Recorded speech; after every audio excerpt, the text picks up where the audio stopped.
This is part two, mental health and awareness and healing. The thing that I was talking about in mental health and how we got to take a stand against that and stop downplaying it is because there's levels and degrees of this trauma that we face. And some people deal with it in a certain way and move on. And some people deal with it in a way to whereas they mask it and they cover it and they replace it. Either way, if it's not properly dealt with, we find ourselves in the middle of it time and time and time again. We find ourselves in vicious cycles that could continue to repeat itself over and over and over again by showing up in our everyday life, showing up in our relationships, showing up in our thought patterns, because we haven't recognized it, we haven't owned it, and we haven't dealt with it to heal past it. And the very fathers, single mothers, brothers, sisters, aunts, uncles, and the law enforcement especially, they are the ones that we grew up around and that's protecting us, and they shamed it and they belittled it. They made it seem like it was something that you could just sweep up under the rug and place it in a category of disgrace, especially in the Black community. Not realizing 1 out of every 4 households experience abuse, trauma, and some type of hurt, so that's something that we really need to pay attention to, because I was just talking to a friend of mine last night, and she was talking about how she looked for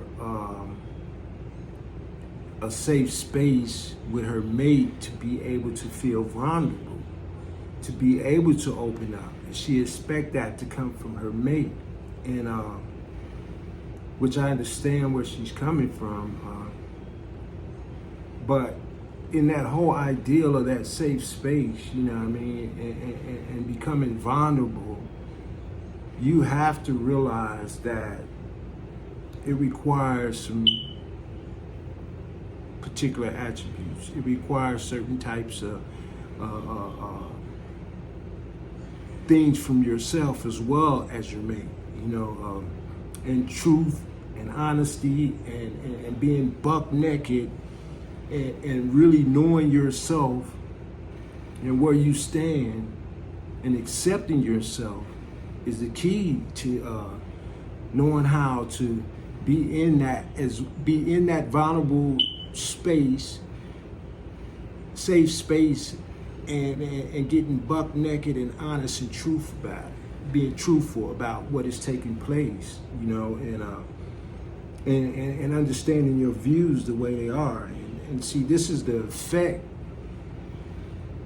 and that's just one aspect, but this is the effect that we deal with on a day-to-day basis. You know what I'm saying? How we see things, we got to realize that what lens are we looking through to see those things, and what process or what thought process are we processing what we're seeing or what we internalizing.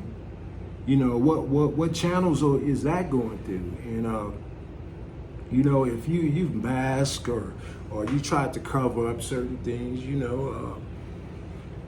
or try to get over or get through the pain the best way you can, that trauma still exists. That hurt still exists. And so that's something that you got to realize. That's something you got to take into account, especially when you go into a relationship.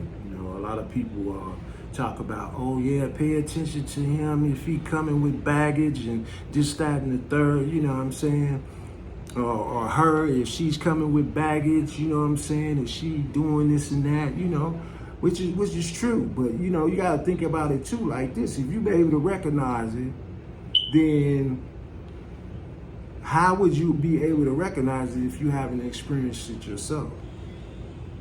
Or if you are one of the ones that's putting out some type of hurt and pain, or got a flip mouth, or saying certain things, and you're not really being aware of what you're saying and how you're putting it out, then that's a sign in itself that you need to look at yourself and see how, trauma or hurt and pain has affected you.